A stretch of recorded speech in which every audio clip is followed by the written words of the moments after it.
شیخ صاحب، دنیا کی نظریں اس وقت اسلام آباد پر ہیں۔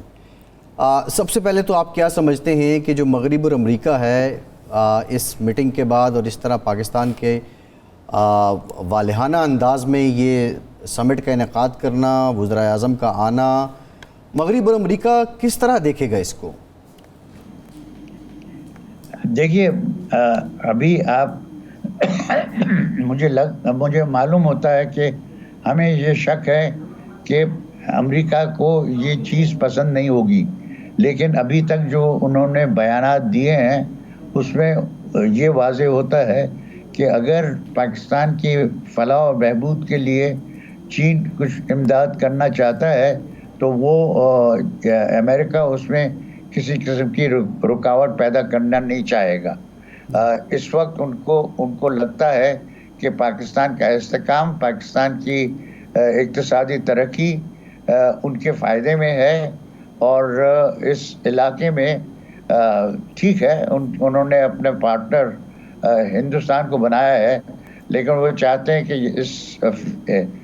خطے میں استحکام رہے، اور استحکام کے لیے ضروری ہے کہ پاکستان میں کسی قسم کی مسئلے پیدا نہ ہوں۔ تو مجھے نہیں لگتا کہ امریکہ کے لیے کوئی دقت ہوگی اگر چین کی امداد کے ساتھ ہم اپنے تجارتی رشتے سینٹرل ایشیا کے ساتھ خاص طور پہ بڑھائیں۔ اچھا شیخ صاحب، یہ اس کا مطلب ہے کہ آپ کی توقع یہ ہے کہ امریکہ اس معاملے کو فراخ دلی سے دیکھے گا اور پاکستان کی ترقی اور استحکام کا جو موقع ہے اس کو خوش آئند قرار دے گا؟ یہی شیخ صاحب یہ بتائیے گا کہ معاشی اعتبار تو اپنی جگہ، لیکن سفارتی حوالے سے یہ جو SCO سمٹ ہے اور یہ جو ایک پلیٹ فارم ہے، اس سے ہم کیا کامیابیاں حاصل کر سکتے ہیں؟ اور بالخصوص جب ایک گولڈن پیریڈ ہے کہ امریکہ اپنے الیکشن کی دوڑ میں ہے، اور ماضی میں بھی یہ زمانہ ایک بڑا بفر زون سمجھا جاتا رہا ہے۔ دیکھیے، پہلے تو آپ اس چیز کو دو حصوں میں بانٹیں کہ لی کیان صاحب جب چین کے پرائم منسٹر آئے آپ کے ہاں تو انہوں نے پہلے بائی لیٹرل وزٹ کی، اور اس بائی لیٹرل وزٹ میں جو آپ کو پہلے خدشات تھے کہ چین اب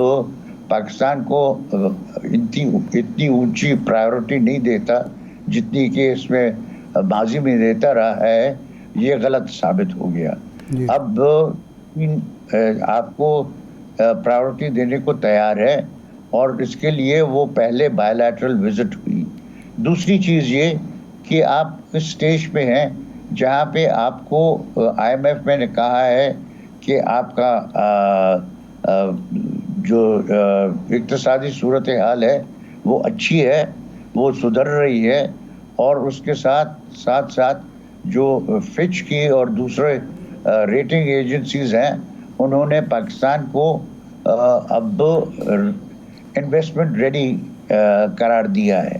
اس کے مطلب یہ کہ اب جب سعودی عربیہ کے لوگ یہاں پہ سرمایہ کاری کرنا چاہتے ہیں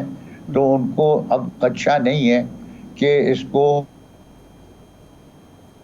یہ بہت اہم چیز ہے، اور یہ چیز ہمیں یاد رکھنی چاہیے کہ اس وقت فچ اور دوسرے ریٹنگ ایجنسیز جو ہیں وہ آپ کو اب انویسٹمنٹ ریڈی سمجھتی ہیں۔ تیسری چیز کہ اس وقت سعودی عربیہ کو اور دوسرے ممالک کو آپ کے ساتھ تعلق بڑھانے کا ایک اہم پہلو یہ ہے کہ سعودی عربیہ نے ہمیشہ اپنی دفاع کے لیے آپ کی طرف نظر دوڑائی ہے، اور اس وقت وہ جب آپ سے یہ رابطہ بڑھانے کی کوشش کر رہے ہیں تو اس کی بھی بنیاد یہی ہے کہ آپ پہ وہ ریلائی کرتے ہیں اپنی دفاعی کانسٹیٹیوئنسی کے لیے۔ تو آپ کو ابھی خوش قسمتی سے آپ یہ کہہ سکتے ہیں کہ آپ کی پوزیشن یہ ہے کہ آپ ایک ایسی جگہ پہ ہیں جہاں پہ لوگ آپ کے پاس انویسٹمنٹ کر سکتے ہیں اور انویسٹمنٹ کرنے کو تیار ہیں۔ اچھا شیخ صاحب، اب انڈین فارن منسٹر آ رہے ہیں جے شنکر، بلاول بھٹو صاحب کہتے ہیں کہ اگر کوئی ایسی ویسی بات وہ کر بھی دیں تو ہمیں میزبان کے طور پر اگنور کرنا چاہیے، کوئی جواب نہیں دینا چاہیے، یہ ایک اپروچ ہے۔ جب انڈیا میں یہ کانفرنس ہوئی اور بلاول بھٹو صاحب اس میں ہوئے تو انڈیا نے وہ ساری باتیں کی جو ہمارے خلاف وہ کرتا ہے، وہ باز نہیں آتا۔ یہاں بھی اگر وہ ایسی بات کرتا ہے، ماحول خراب کرنے کی کوشش کرتا ہے جو اس کا ایک مزاج ہے پہلے سے، تو کیا ہمیں واقعتاً ایک میزبان کے طور پر خاموش رہنا چاہیے یا کسی سطح پر ہمیں اس کا جواب بھی دینا چاہیے اور اپنی پوزیشن واضح کرنی چاہیے؟ دیکھیے ابھی اس وقت ہمارے لیے ہمیں پتہ ہے کہ جے شنکر جو ہیں وہ کوشش کریں گے، یہی دہرانے کی کوشش کریں گے کہ پاکستان ایپی سینٹر ہے ٹیررزم کا، اور اس پہ وہ نکات جو اٹھائیں گے وہ خاص طور پہ کشمیر سے وابستہ ہوں گے۔ پاکستان ابھی کشمیر میں جو الیکشن ہوا ہے، اگر ان کے نتائج جو انہوں نے صحیح بتائے ہیں تو پارٹیسپیشن اچھی ہوئی ہے، اور فاروق عبداللہ جو اب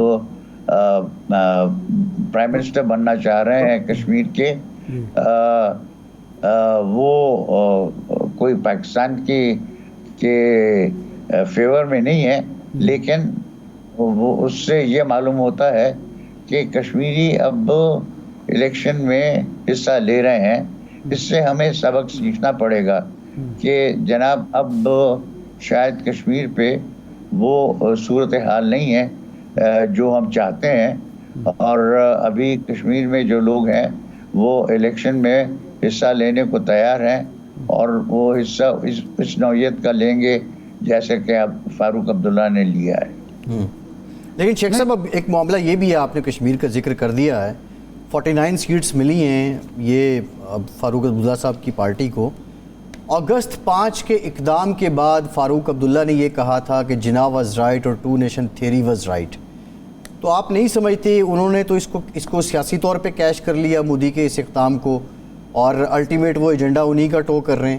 اور کیا کشمیری اس کی حکومت کے خلاف مزاحمت نہیں کریں گے جو حریت پسند ہیں؟ دیکھیے اب آپ کشمیر پہ پہلے یہ دیکھیے کہ کشمیر میں الیکشن میں حصہ کتنے لوگوں نے لیا۔ ابھی ہندوستان نے جو فگرز جو پبلش کی ہیں اس سے محسوس ہوتا ہے کہ اکثریت نے اس میں حصہ لیا اور ووٹ دیا، اور اس ووٹ میں فاروق عبداللہ کو انہوں نے کامیاب کروایا۔ اس سے ہمیں سبق سیکھنا چاہیے کہ اس کا مطلب کیا ہے کشمیر کے سلسلے میں۔ نہیں، لیکن آپ کے خیال میں انڈیا جو اعداد و شمار پیش کرتا ہے وہ اتھینٹک ہوتے ہیں؟ وہ تو ہمیشہ گڑبڑ کرتا ہے اور کشمیری عوام جھٹلاتے ہیں اس کو۔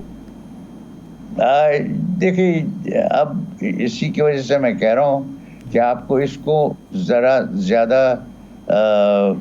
تیز نظر سے دیکھنے کی ضرورت ہے، اور یہ کنفرم کرنے کی ضرورت ہے کہ جو انہوں نے سٹیٹمنٹس دی ہیں، جو انہوں نے بیانات دیے ہیں، اور جو انہوں نے اسٹیٹسٹکس شامل کیے ہیں، اس میں انہوں نے دکھایا ہے کہ مودی کی کوئی اس میں کامیابی نہیں ہوئی ہے۔ اس میں کامیابی فاروق عبداللہ کی اور کانگریس کی زیادہ ہوئی ہے۔ اگر یہ صحیح ہے تو پھر ہمیں اس میں سے سبق سیکھنا چاہیے۔ اچھا شیخ صاحب یہ بتائیے کہ کینیڈا کا امریکی دباؤ ایک حد تک برداشت کرنا، یہ جو ابھی حالیہ واقعہ، اور اس کے بعد ان کے سفارتکار نکال دینا، تو امریکہ کی اپنے خطے میں، اپنے پڑوس میں عملداری کو کیا یہ چیلنج نہیں کر رہا؟ یہ جو آپ کو سچویشن نظر آ رہی ہے، وہ سچویشن یہ ہے کہ جسٹن ٹروڈو کی جو پالیسیز ہیں وہ ہمیشہ امریکہ کی پالیسیز کے ساتھ کوئنسائڈ نہیں کرتی۔ وہ اپنے طور پہ خاص طور پہ خالصتان موومنٹ کے سلسلے میں ان کی اپنی ایک پالیسی ہے، اور جسٹن ٹروڈو اپنے سکھ سپورٹرز پہ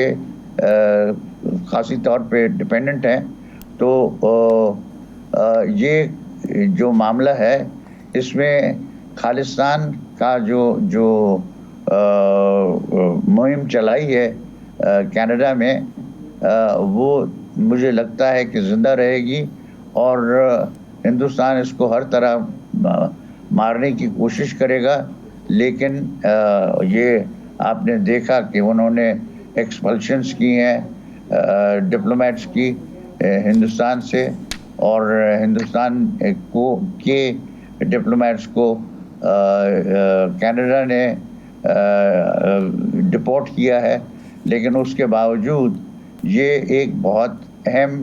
مسئلہ رہے گا ہندوستان اور کینیڈا کے درمیان. اور اس میں ہم جو بھی چاہیں ہم صرف اس کو رپورٹ کر سکتے ہیں، اس میں ہمارا کوئی خاص کردار نہیں ہوگا.